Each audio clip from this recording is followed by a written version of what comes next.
Hola, soy Rafa Casillas, bienvenidos a los Casillas Podcast Deportivo, bienvenidos al capítulo número 29. Tres al área, llega el centro, Oribe,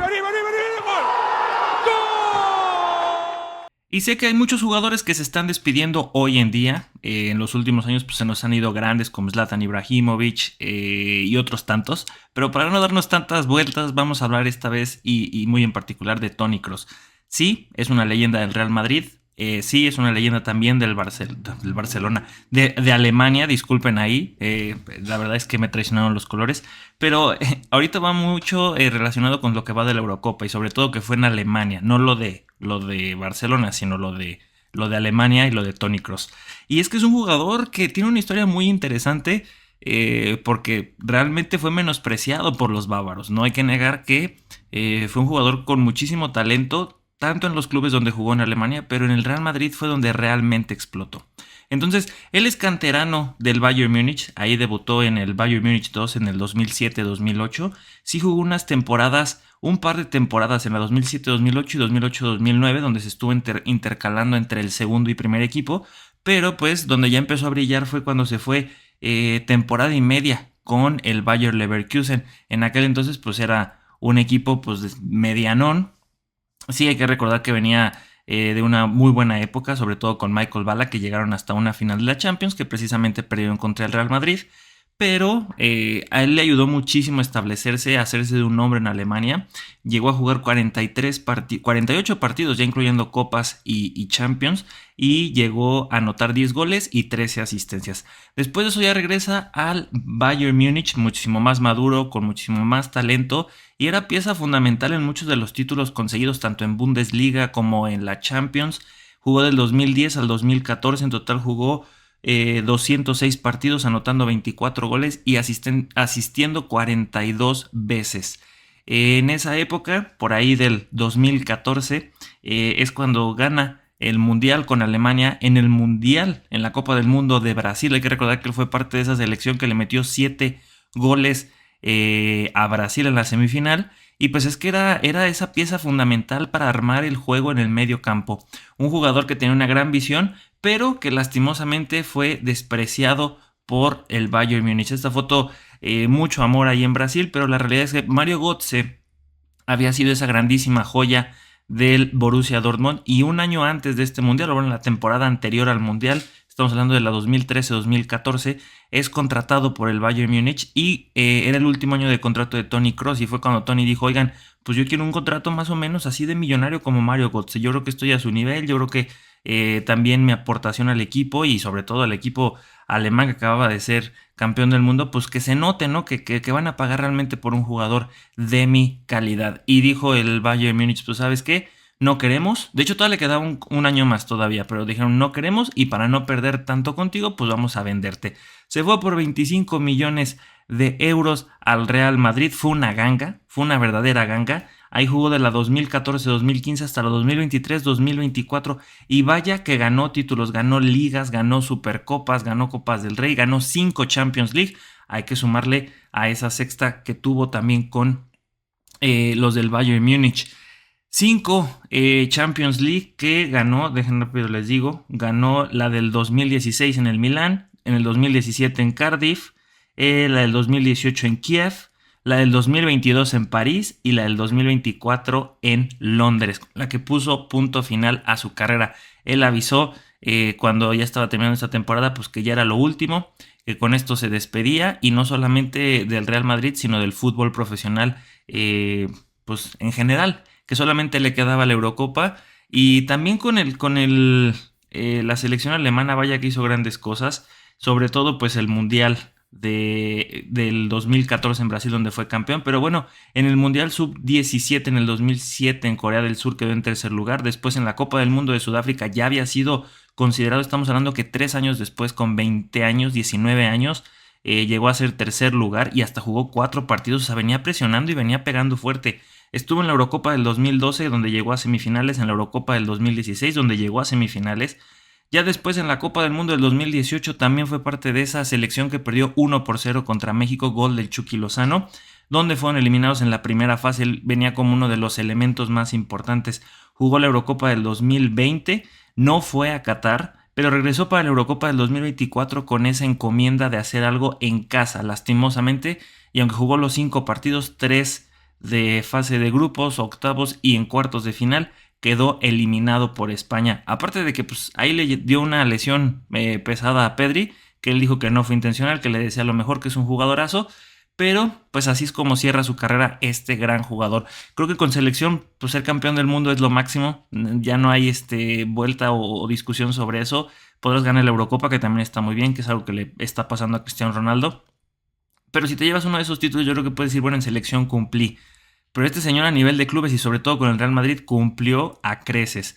Por 25 millones de euros todo lo que cosechó aún a sus, ¿qué se va? De 34 años, si no me equivoco. Sí, 34 años, es del 4 de enero de 1990.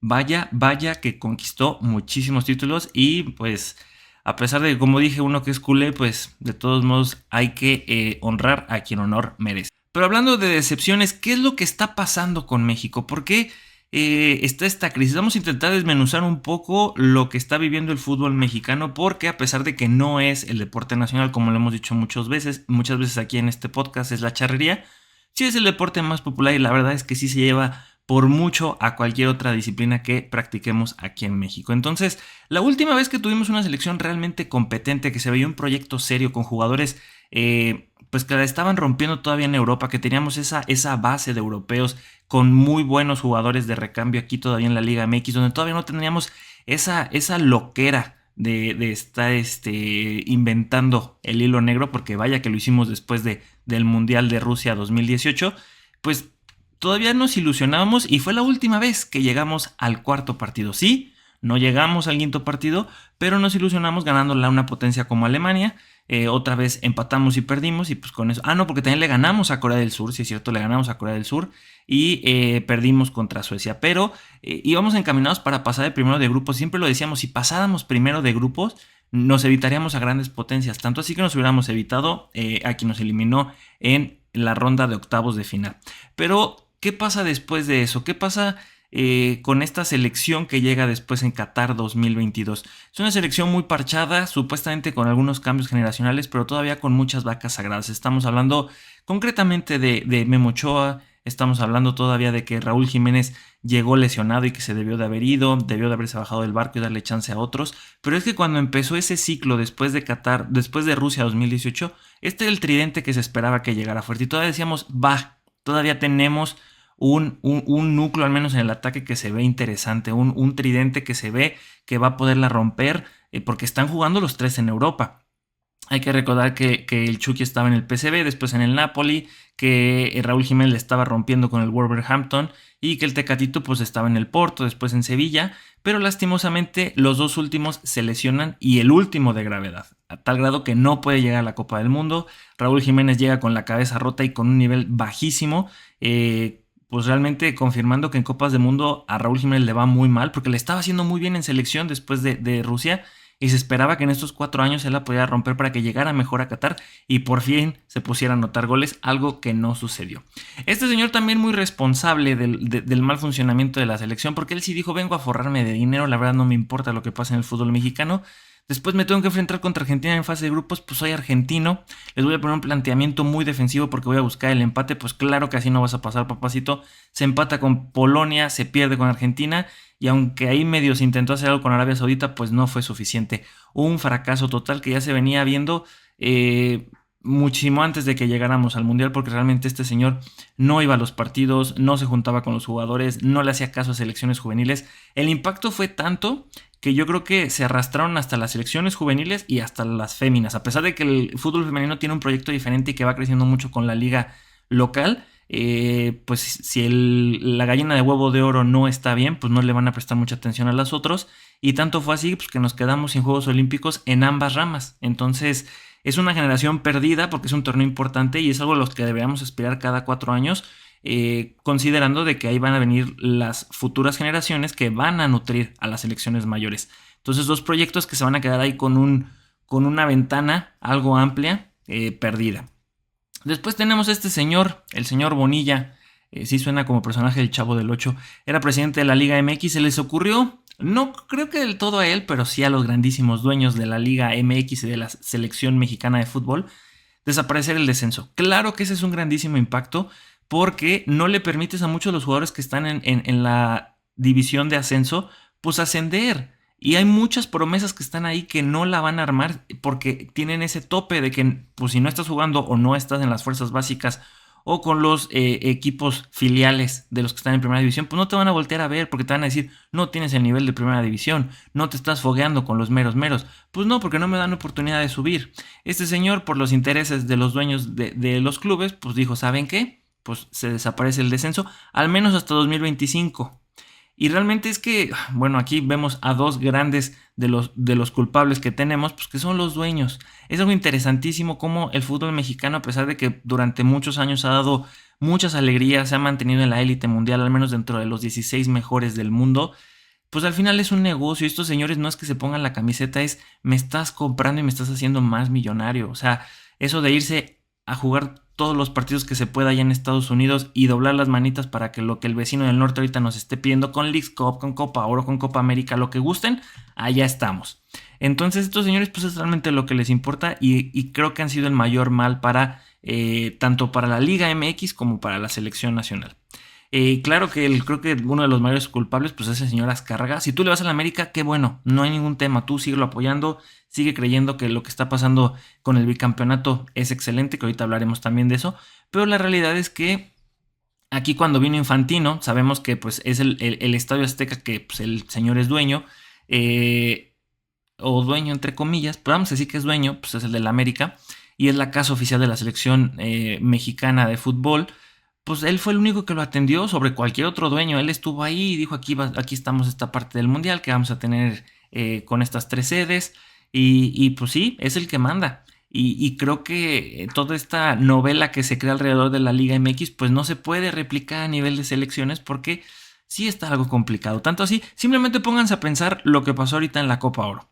Eliminan a México, pérdida a nivel monetaria para el evento, porque obviamente es la selección que más jala, que va a llenar más estadios sí o sí.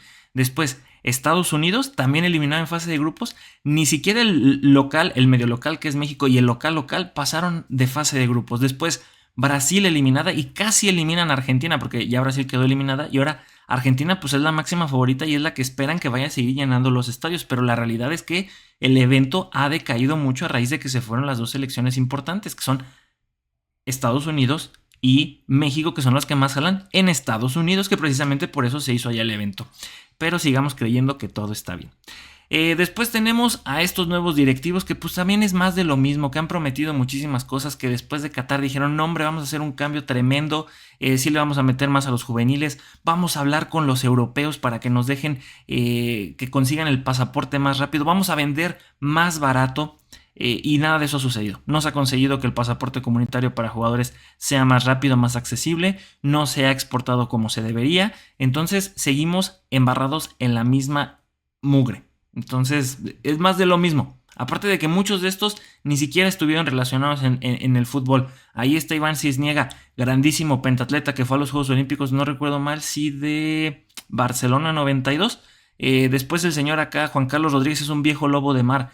Y el otro fue político y estuvo en el sexenio de Felipe Calderón. Entonces ustedes dirán. Después del proyecto del Tata que no funcionó, Coca era el presidente de moda. Este es uno de los detalles que tiene mucho el fútbol mexicano. Siempre contratan al director técnico que está de moda. Estamos hablando que pasó con Miguel Herrera. Estamos hablando que pasó en su momento con Javier Aguirre, con Ricardo Lavolpe, ahorita pasó con Coca. Creo que tal vez los dos más acertados que hemos tenido las selecciones que se han visto más sólidas, a pesar de que tuvieron sus críticas, la de Rusia 2018 con Osorio, a pesar de que tuvo sus detalles, pero se veía una selección todavía sólida, que tenía idea y que confiaba en el director técnico, que se veía una figura ahí como un director técnico. Y para mí la mejor de todas, la del 2006, la de Ricardo Lavolpe con Rafael Márquez, con Torrado, con Osvaldo Sánchez en la portería. Creo que esa ha sido la última gran selección, la última gran generación, que lastimosamente perdimos contra Argentina, pero de qué manera perdimos, golazo de Maxi Rodríguez, porque no había otra forma de que nos ganaran. Entonces llega Coca, después del proyecto fallido, súper fallido del Tata Martino, y pues no funcionó, no se encontró con los jugadores, no tuvo presencia, no se entendió con los directivos y adiós. Llega el Jimmy Lozano porque pues viene de ganar la medalla de bronce en Tokio 2020. Se entiende con los jugadores, es mexicano, hay que apoyar el talento nacional. No digo que no, pero Jimmy seguía en un proceso de crecimiento y haberle dado la selección que en su momento vino como salvavidas ahí en esa Copa ahora contra Coca y que se gana, pero que no era suficiente. Yo creo que él dice que pues tiene que hacer todo este balance, que se va a hablar con los federativos. De todos modos, aquí la gran ventaja es que México ya está clasificado, que no tenemos que estar con esa angustia tantos meses esperando que realmente podamos clasificar al siguiente mundial, porque pues somos locales. De aquí al 2026, si el proyecto estaba mal ya para Qatar, pues todavía hay que seguir durmiendo en nuestros laureles porque seguimos siendo locales. Aquí dos conclusiones de este tema. Vean a este señor, el profesor Bielsa, entrenador actual de Uruguay. Hay que recordar que él era una de las opciones para llegar a la selección mexicana y resulta que no quiso porque todas las condiciones que tenía para llegar, tener control total de la selección y de juveniles, que no lo pusieran a hacer campañas publicitarias, que no se metieran los directivos, todos esos detallitos muy simples que creo que cualquier director técnico podría pedir en cualquier equipo nacional o club, pues obviamente los directivos no le iban a hacer caso porque por dedazo van a meter a los jugadores que a ellos les convenga, a los que estén de moda, lo que Bimbo, Coca o todos los otros patrocinadores digan, necesitamos que este juegue porque va a estar en el comercial haciendo esta publicidad. Entonces, al final es un producto. Entonces, eso nos lleva a la segunda conclusión, que es, usted sigue creyendo que esta novela con este América bicampeón nos está llevando a lo más alto. A nivel mundial realmente hemos quedado muy mal desde Qatar. Y no se diga ya en los torneos que estamos teniendo ahorita, en la Copa Oro, donde también nos metieron 7-0 ahí contra Chile. O sea, sí hemos tenido tropiezos que nos han puesto en una posición a nivel mundial muy, muy mala. Y yo recuerdo cuando un equipo estaba bien, el Cruz Azul, el Chivas, en algún momento yo creo que el América también, y la base de la selección eran esos muchachos, pues funcionaba mejor el equipo y se entiende, porque cuando fue campeón España, pues el Barcelona en ese momento estaba jugando muy bien y fue la base de la España campeona del mundo del 2010, con algunas estrellitas como Iker Casillas, Sergio Ramos, chiquillas estrellitas del Real Madrid. Algo se esperaría que aquí sucediera, pero no está sucediendo. Yo no sé si los jugadores del América estaban muy muy cansados por este increíble bicampeonato que no los llevaron a la Copa América, o también sabían que iban a pasar vergüenzas porque la realidad es que va muy mal el equipo mexicano. Entonces este bicampeonato a mí se me hace que es una forma de intentar cubrir el mal momento que se tiene en el fútbol mexicano en general. Liga MX, Liga de Ascenso, selecciones nacionales en todos los niveles y hasta en las ramas también, en la femenina también sale embarrada. Pero sigamos creyendo que vamos bien. Vamos a ver cómo nos va nuestro mundial. Vamos a ver hasta dónde llegamos, porque seguramente van a acomodar todo para que México no salga del Estadio Azteca. Van a poner los horarios más feos para que los rivales realmente sufran, para intentar llegar lo más lejos posible, porque al final es un negocio y mientras más tiempo dure México, pues más lana les va a caer a estos cuates. Acuérdense que al final a ellos no les importa el resultado, les importa cuánto dinero se pueden llevar. Déjenme saber en los comentarios y en todas nuestras redes sociales ustedes qué opinan acerca del tema. ¿Creen que una cosa es consecuencia de la otra o afecta la Liga MX y todas sus malas decisiones al fútbol, a la selección nacional y al fútbol en general? Yo creo que sí, y viceversa, ¿no? El mal momento o la mafia que se tiene en la selección nacional, pues también habla y son los que vienen de ligas que tenemos y de los europeos que tenemos y hablan de lo mal que está gestionada la liga. Entonces, pues me gustaría saber ustedes qué opinan. ¿Están a favor, están en contra? ¿Están contentos por el bicampeonato? Hablemos de 5 equipos que tenían una selección tremenda y que no ganaron nada. Vamos a empezar con Inglaterra. En un periodo bastante grande, estamos hablando del 2004 al 2012. Tenían figuras como David Beckham, como Wayne Rooney, como Rio Ferdinand, John Terry. Yo creo que aquí ya era la culminación de la Premier League como una liga que realmente traía grandes estrellas, pero mantenía a los nacionales a un gran nivel. Muchos de ellos pues no tenían por qué irse del fútbol nacional, a excepción tal vez de David Beckham, Michael Owen un ratito, pero después regresó. Pero muchos de ellos pues se mantenían en esa liga porque no tenían necesidad del gran nivel que tiene la Premier League. Yo creo que sigue siendo la mejor liga nacional hoy por hoy a nivel mundial.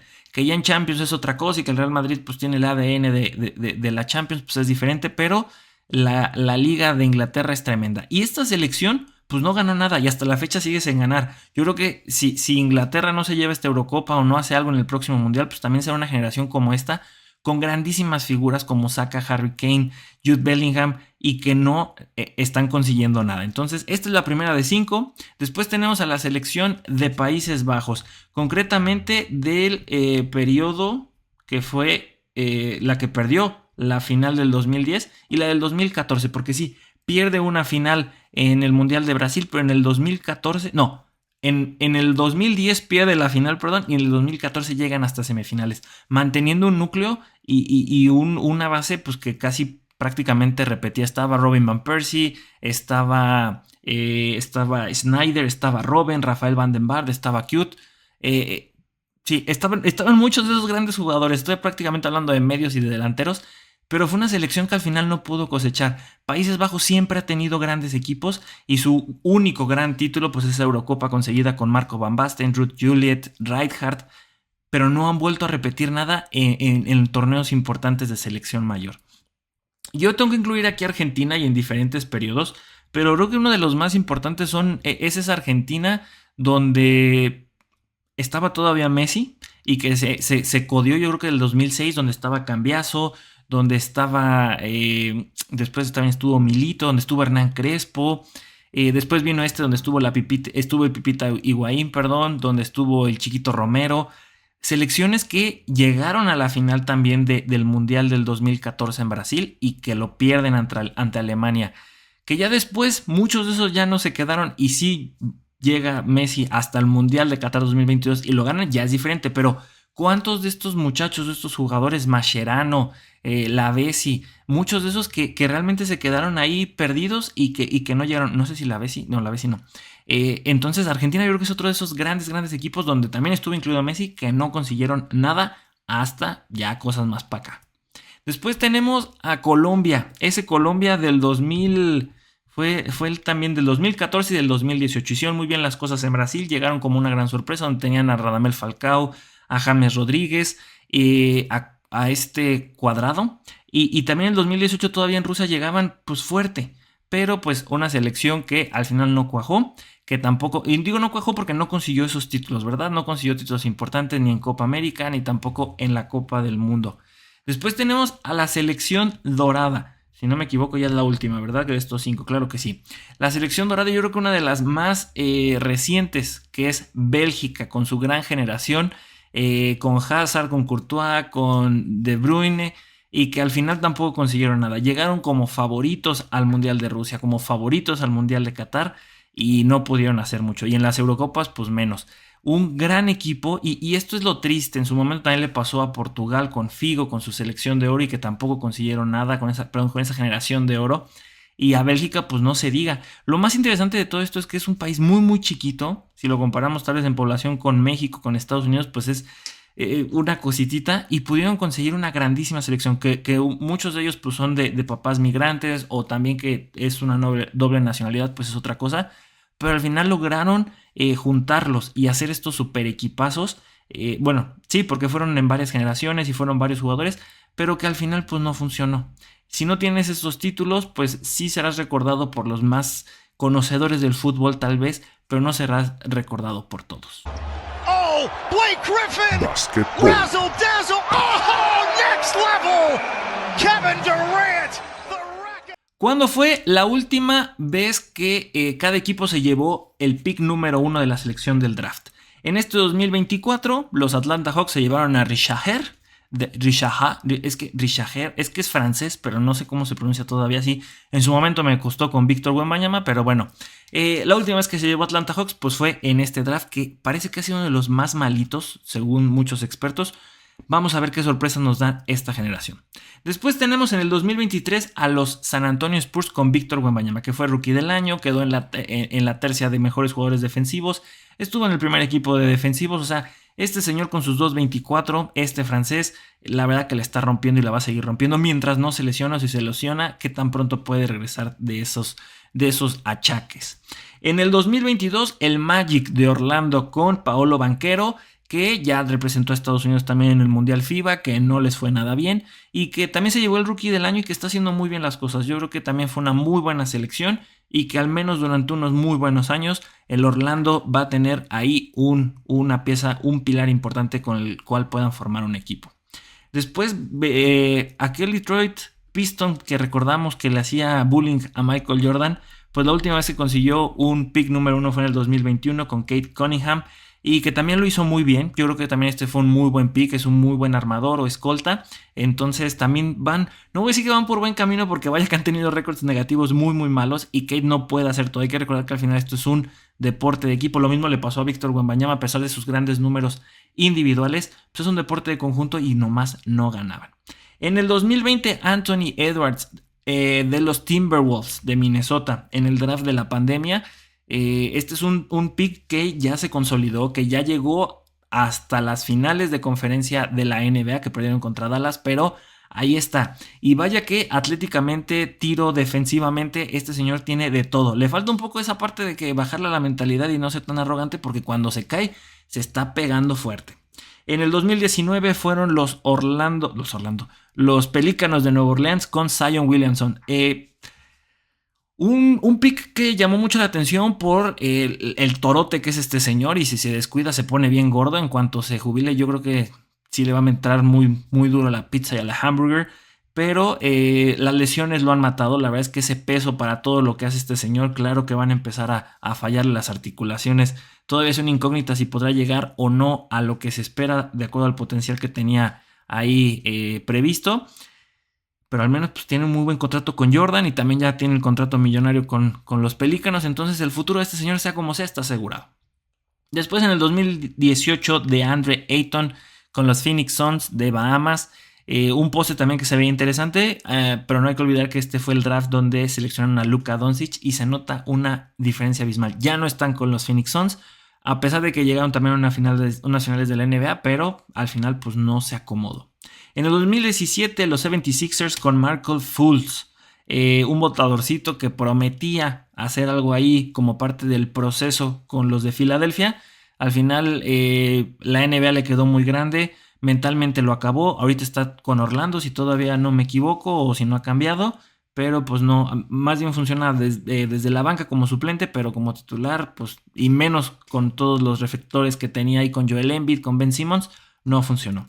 2014, Andrew Wiggins, una selección interesante porque él estaba muy emocionado porque iba a jugar con LeBron James, y al final lo terminan cambiando por Kevin Love a los Timberwolves. Ahí hizo más o menos las cosas, después no funcionó, deciden cambiarlo con Golden State, y ahí ya sale campeón de la NBA, que es algo positivo, mal que bien.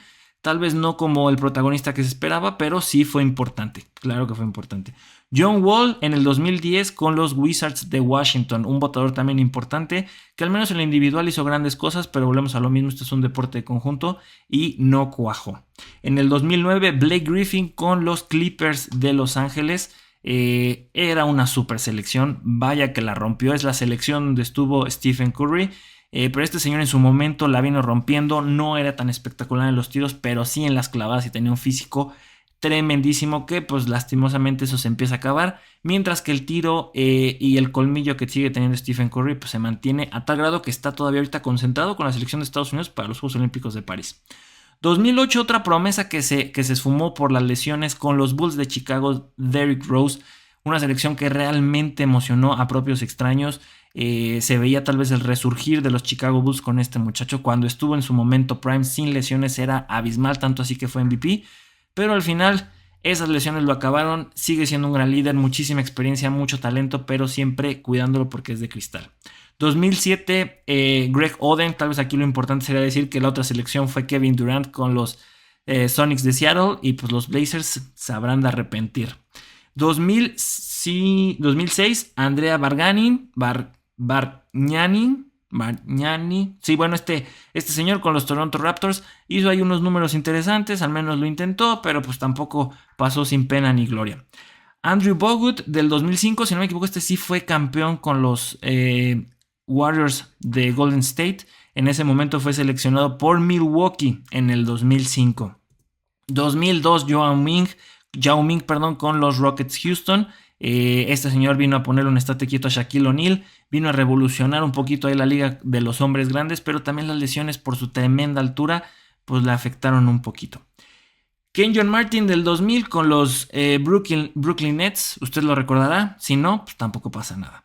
Joe Smith en 1995 con los Warriors de Golden State, la última vez que seleccionaron los de San Francisco. Larry Johnson en 1991 con los Charlotte Hornets, que hay una historia muy curiosa porque creo que gracias a él también se negociaron grandes contratos de tenis, sobre todo porque él presionaba mucho para intentar ser como Jordan, no se consiguió, pero apareció en la película de Space Jam.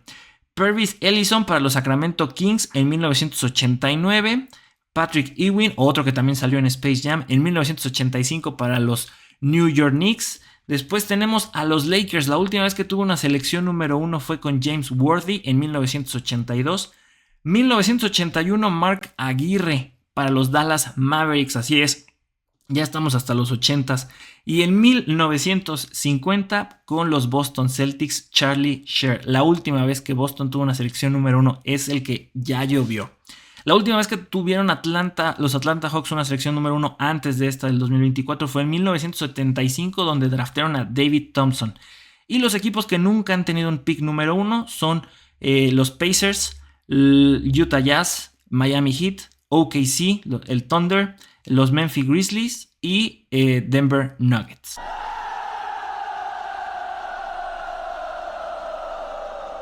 Deportes Olímpicos.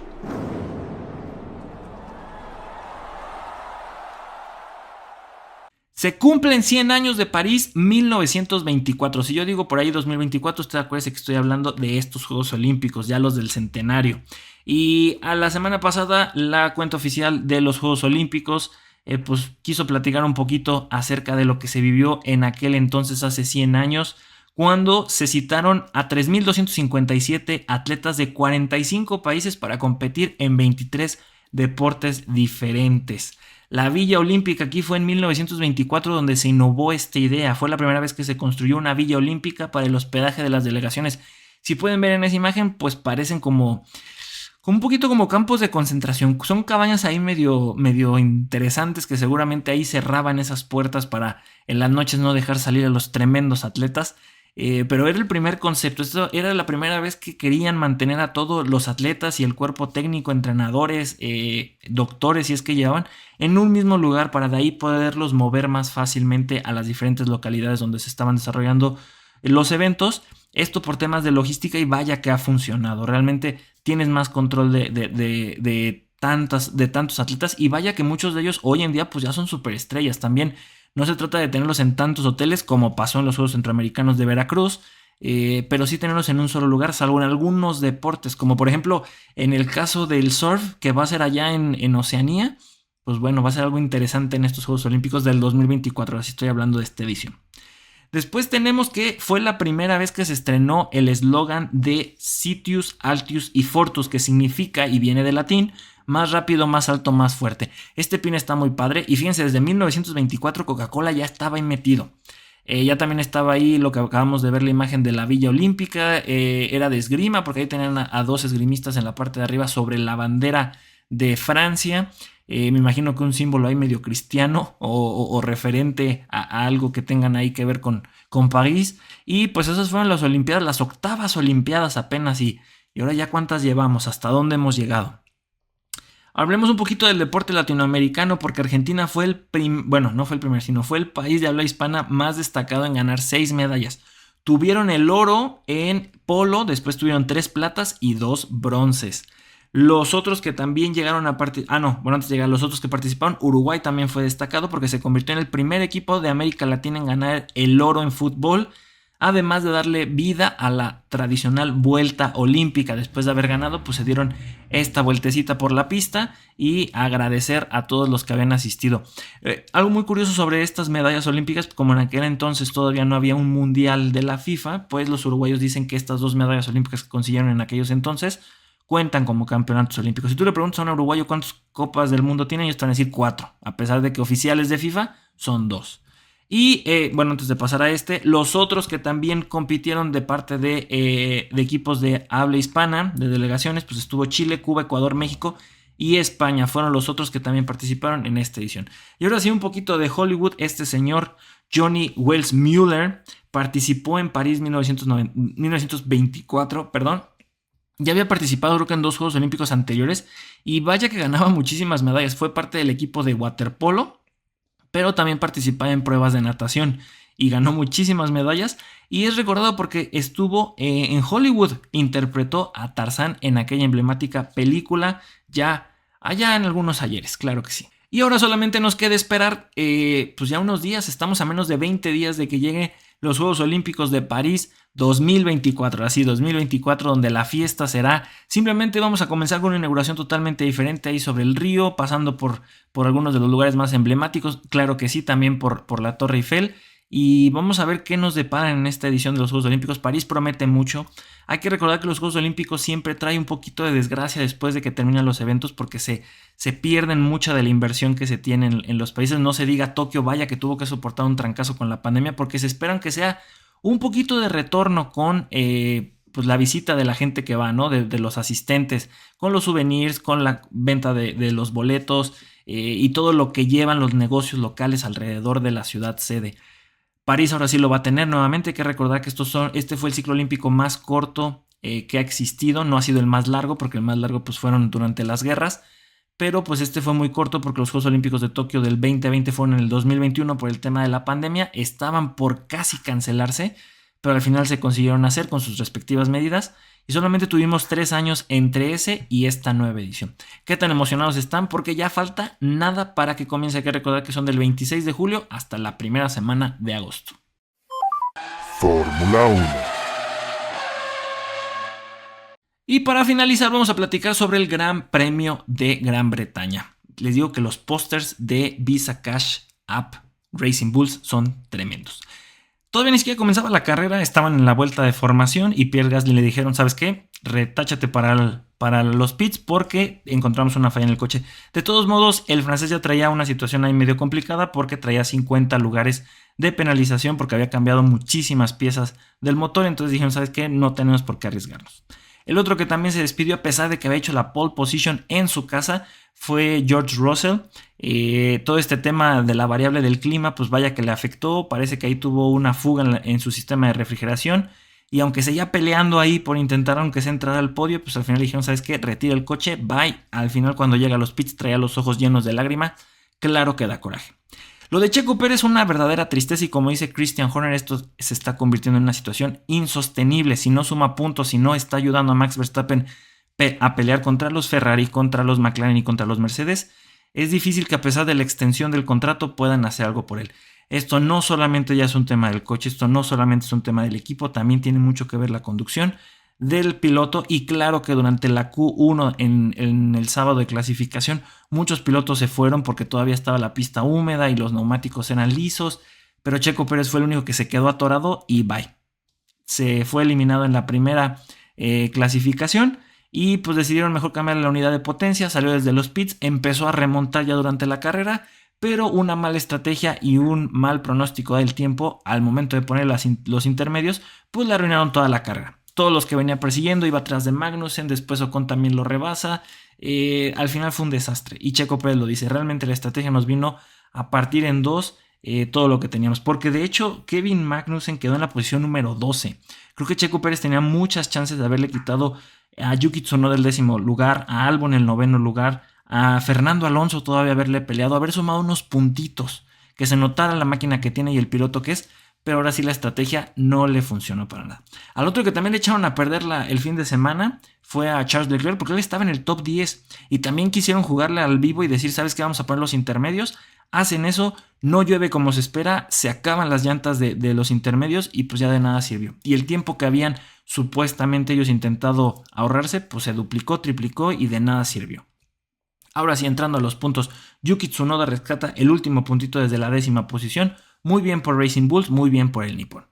9º lugar para Alexander Albon, muy bien por Williams, muy bien por el de Tailandia. Williams ahí la está armando, con este señor también que ya renovó, que pues realmente es su carta más fuerte, que está madurando cada vez más y que no hay que negar que en unos años cuando ya se vayan los más veteranos, estamos hablando de Lewis Hamilton, Fernando Alonso, Checo Pérez, lo volvamos a ver en una escudería grande.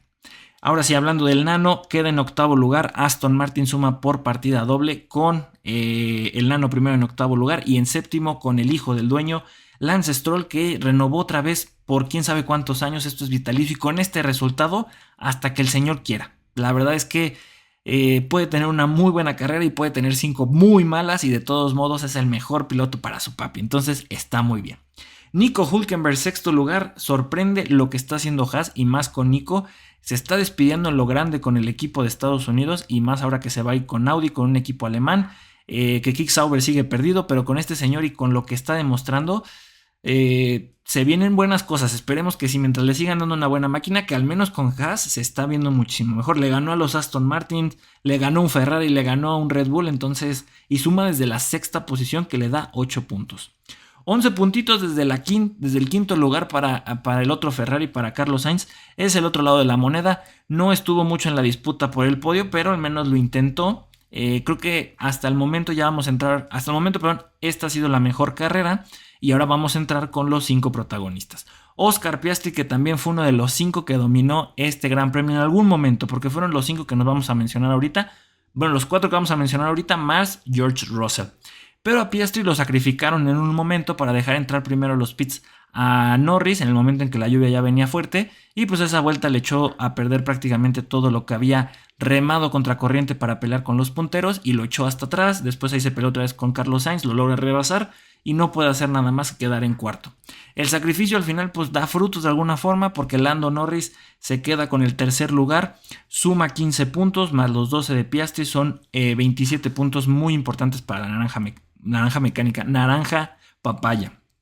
Segundo lugar para Max Verstappen, que también en algún momento estuvo ahí dominando, pero pues no pudo al final. De todos modos, de los daños que tuvo Red Bull, fue lo mejor que pudo conseguir y está muy bien. Él sigue sumando para el campeonato y buscar el tetracampeonato en el de pilotos, y pues sigue también manteniendo esa distancia contra las otras escuderías que sí están sumando por partida doble. Y con 9 gran premios conseguidos en un solo circuito, es el piloto que más lo ha hecho, y en Gran Bretaña y en casa es Lewis Hamilton, que se lleva este premio después del último que consiguió, que fue en diciembre del 2021. Y pues bueno, que parecía que no iba a conseguir más con Mercedes, y sí que lo consigue. Se va a ir a Ferrari, donde seguramente tendrá también posibilidades de pelear por algo, pero es que Mercedes sí está yendo de hacer bien las cosas a hacerlas muy bien. Pole position para George Russell, victoria para Lewis Hamilton, casi suman también por partida doble, pero lo que hizo Sir Lewis Hamilton en este gran premio fue tremendo. Complicado porque le ganó por 1.46 segundos. Ya en las últimas 3 vueltas Max Verstappen se les estaba yendo por todo, pero pues ya era muy poco el tiempo que quedaba de carrera y Lewis Hamilton hizo muy bien las cosas. ¿Cómo queda la telenovela en el Mundial de Pilotos? Pues bueno, Max Verstappen se mantiene arriba, realmente no hubo muchos cambios, Norris también, Leclerc, Sainz, pero Piastri ya rebasa a Pérez y se afianza en la quinta posición. Pérez cae a la sexta y eso preocupa, porque por ahí parece que hay una cláusula que dice que si Checo Pérez no está sumando puntos, si no está quinto lugar en el Mundial de Pilotos, si no está aportando lo que se espera, pues le pueden rescindir el contrato. Esa cláusula no me parece descabellada, porque es lo mínimo que se espera al estar en una escudería que viene de ser campeona durante ya muchas temporadas, con un coche muy dominante y con un Max Verstappen que te está demostrando el potencial y todo lo que le puede sacar al coche. Checo Pérez, a pesar de que ya renovó por otros 2 años, no tiene nada asegurado, y en la Fórmula 1, en un mundo tan bestial y tan egoísta, pues a pesar de que la fanaticada mexicana le dé muchísimo dinero, y también los japoneses y los españoles y todos los que quieren a Checo Pérez, si no das resultados deportivamente hablando, es difícil que te puedan sostener un asiento en Fórmula 1. Los Mercedes también se acercan, 111 de Russell, 110 de Hamilton. Y los Aston Martin pues se quedan en 9 y 10. Ya se mete al top 10 Stroll por la carrerita que hizo este fin de semana. En el Mundial de Constructores, pues tenemos ya finalmente que Red Bull se mantiene arriba. Al menos lo que hizo Max Verstappen fue suficiente para mantener esa distancia contra los Ferrari, contra los McLaren. Y Mercedes se está metiendo de lleno en la pelea por el tercer lugar contra McLaren, aunque McLaren no se despega por mucho de Ferrari. Entonces ese 2-3-4 se mantiene todavía abierto. Aston Martin se separa, al menos ya le duplica a Racing Bulls, que tiene 31 puntos en la sexta posición. 7 para Haas, que se despega de Alpine, que también Alpine tuvo un fin de semana muy malo. Williams vuelve a sumar, aunque sea poquito, aunque sea 2 puntitos más con Alexander Albon, porque es el único que suma, porque Logan Sargent también ya va. Y Kick Sauber en la 10ª posición, desaparecido, ya rezando porque Audi llegue lo antes posible. Señoras y señores, con eso terminamos el capítulo de hoy. Espero que les haya gustado. Yo me divertí mucho investigando y preparando todo esto para ustedes. Ya estamos a menos de 20 días para los Juegos Olímpicos de París, que es lo que más les emociona. Ya también se va a terminar la Eurocopa, se va a acabar la Copa América y ya también comenzó la Liga MX, porque claro, hay que ponerle las pilas porque en el mes de agosto se viene la Leagues Cup, otro evento que tenemos que ir a cumplirle al vecino del norte. Síganos en todas nuestras redes sociales como Los Casillas Oficial, en Facebook, en TikTok, en Instagram, en YouTube y en TikTok para temas exclusivos de la Fórmula 1 como Los Casillas F1. Como dice alguien que quiero mucho, aquí huele a gas. ¡Fuga! ¡Vámonos!